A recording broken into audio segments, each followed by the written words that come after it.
Elle se sera fait attendre longtemps, c'est le moins que l'on puisse dire, hein, cette 5e génération de Toyota Supra, 16 ans après la disparition de sa devancière. Voici donc le retour de l'emblématique coupé japonais.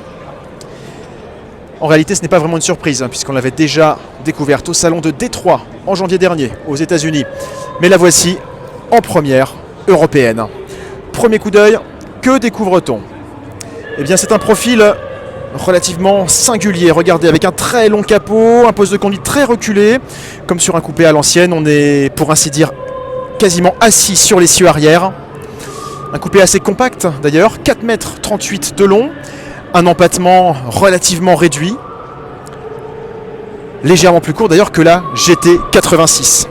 Un style en tout cas extrêmement agressif, très sportif dans son traitement. Regardez notamment au niveau de la partie arrière avec un diffuseur très travaillé. En son centre, le fameux Digicode, inspiration compétition. Les logos GR, un petit peu partout.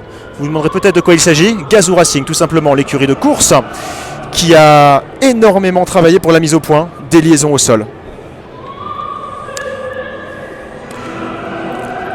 On vous parlait de son profil, donc assez singulier, qui la rapproche de la BMW Z4. Elle partage d'ailleurs avec la Z4 sa motorisation, à savoir le fameux 6 cylindres en ligne 3 litres biturbo de 340 chevaux. La plateforme technique d'ailleurs est également partagée avec sa jumelle bavaroise. Côté chiffres toujours, un peu moins de 1500 kg à vide sur la balance. C'est pas spécialement léger, mais au moins on devrait se rattraper avec une répartition des masses parfaite de 50-50 et un différentiel autobloquant à gestion électronique. Donc de quoi parfaitement exploiter, on l'espère, les 340 chevaux tout à l'arrière.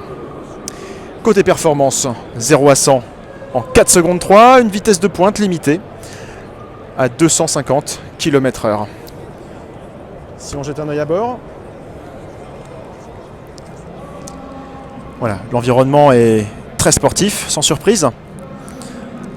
Voilà, tout est centré autour du conducteur, comme dans la certaine Z4, comme dans la certaine bavaroise que l'on évoquait, avec quelques indices d'ailleurs de sa filiation. Regardez, la molette de commande multimédia, quelques touches, l'écran également sont d'origine BMW. Si l'on jette un œil d'ailleurs dans les entrailles de cette Supra, on y découvre le fameux 600 lignes.